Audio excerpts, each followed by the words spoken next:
kamikaze drones are also being used on the front line of the war. So far, Kyiv has focused its counter-offensive in the southeast of Ukraine. Now, it's hoping to split the areas you see in red here, occupied by Moscow, to reach the sea. But progress has been slow.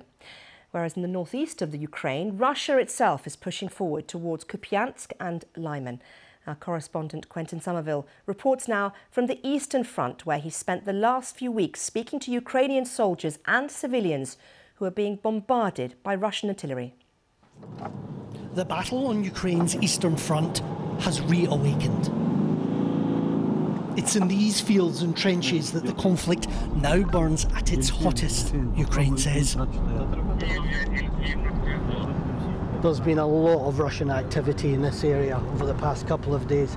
In fact, there were airstrikes on the village just behind me. So we're now having to move before dawn to get to the trenches. South of Kupiansk, they cast Russian forces out of here almost a year ago. But their enemy is threatening to return. Beyond these fields, Russia has advanced in recent weeks. The men of the 68th Jaeger Brigade, newly installed, are here to ensure that they go no further. They are up against infantry and artillery attacks daily along these lines. You can see here, that's outgoing artillery. Along the front, it's said some 100,000 Russian troops have gathered in newly formed battle groups, some beyond this tree line. And if you look all around here, there's been incoming fire here, there's lots of damage.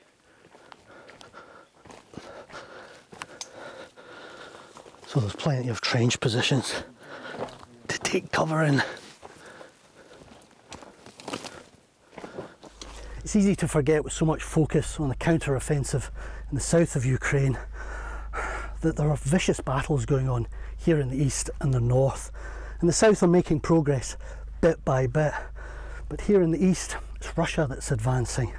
This is a war on many fronts, and it's straining Russia's resources, but it's also straining Ukraine's too. So in the south and the east, the demands on Ukrainian forces are rising. This is front line. Yeah, I cannot go to... Andrei's taking us forward, but a Russian drone spotted his vehicle before we took cover. We must go, he says. Get in the car.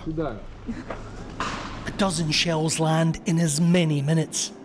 Come on, we need to get come on. We first met Andrei in June when he was fighting in the southern counter-offensive around Velika Novosilka. This eastern front is far deadlier, he says. Velika Novosilka was less dangerous. There were far fewer soldiers there than there are here. And they have more weapons here, more of everything. That's why it's more dangerous here.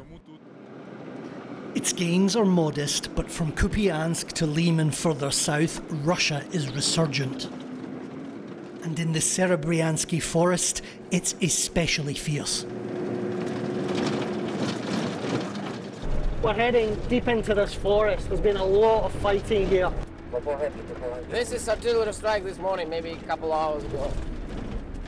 You see it's still burning. All this road is shelled by drones and missile systems. Can you see? No tops of the trees. The men compare the artillery barrages to the First World War's Verdun. But there is a new lethal threat to contend with here: kamikaze drones. Prямо! Prямо, prямо! Just step right in front of our vehicle. Try to take some cover now.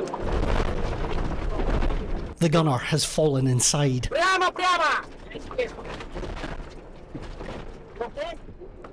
He's unhurt, he signals. That was the drone attack against our car. That was a FPV drone, Russian FPV drone.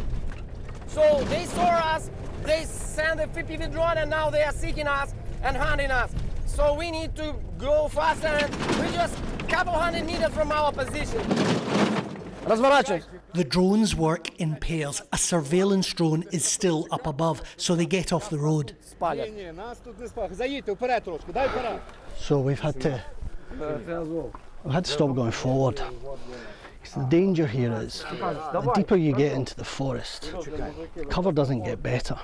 There's constant Russian artillery, setting some of the trees on fire, and it's turning these areas into wide open areas, very exposed. There's no tree cover here, so we've had to come off the road. There are drones up above, and we just saw what they can do. The Humvee's thick armour and the driver's quick thinking means that everybody inside was unhurt. But of course, civilians along these reignited front lines have no such protection. Young and old, villagers around Kupiansk are being evacuated from their homes.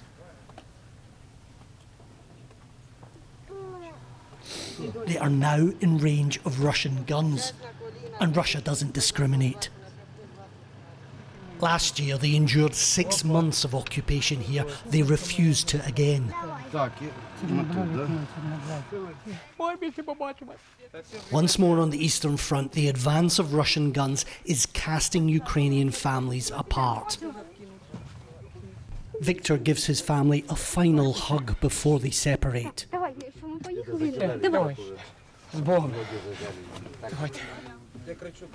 Sophia is just 5 months old, too precious to remain in harm's way. Why are you leaving? Because it's very scary to live here. I want to safeguard my children. It's very scary not knowing if the shelling will hit or not, if we will survive or not. Victor hoped that he was done with goodbyes.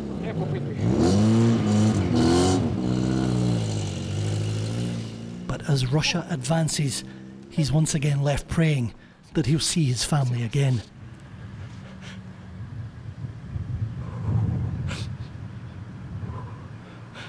Quentin Somerville, BBC News, Kupiansk.